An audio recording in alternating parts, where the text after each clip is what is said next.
રાજ્ય સરકાર દ્વારા રાજ્ય સરકારમાં પ્રાથમિક શિક્ષણ નિયામક શ્રીની કચેરી દ્વારા એક સર્ક્યુલર બહાર પાડવામાં આવ્યો છે, જેની અંદર વિદ્યાર્થીઓની સેફટીને ધ્યાનમાં રાખી ચોમાસા પહેલાં કેવી કેવી તકેદારી રાખવી જોઈએ તે માટેની સૂચનો કરવામાં આવ્યા છે. વિદ્યાર્થીઓને સેફટીને ધ્યાનમાં રાખી અને કોઈપણ પ્રકારની વિદ્યાર્થીઓની મુશ્કેલી ન પડે તેની તકેદારી રાખવા માટે જણાવવામાં આવ્યું છે. શાળાની અંદર કોઈપણ ભાગ જર્જરિત હોય તો તેનાથી વિદ્યાર્થીઓને દૂર રાખવાનું, તેને કોર્ડન કરવાનું.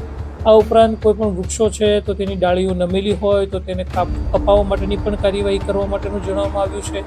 મેદાનની અંદર રહેલા બોર હોય કે વોટર હાર્વેસ્ટિંગની ટાંકી હોય જેનાથી વિદ્યાર્થીઓને તકેદારી રાખવા માટેની સૂચના આપવી, તેને દૂર રાખવા.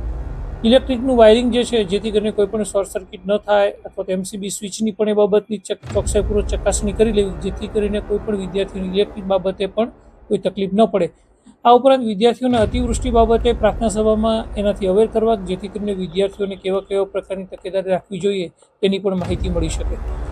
શાળાના શિક્ષકોને હેડક્વાર્ટર ન છોડવા માટેની પણ સૂચનાઓ આપવામાં આવી છે. વિદ્યાર્થીઓ જો વધુ વરસાદ પડે તેવા સંજોગોમાં આચાર્યશ્રી દ્વારા શાળા કક્ષાએ વિદ્યાર્થીઓને રજા જાહેર કરવા માટેની પણ સત્તા આપવામાં આવી છે. એટલે નાનામાં નાની બાબતોની અવેર કરવા માટેની સૂચનાઓ આપવામાં આવી છે, જેથી કરીને વિદ્યાર્થીઓની સેફટીને ધ્યાનમાં રાખી તમામ પ્રકારના પગલાઓ લઈ શકાય.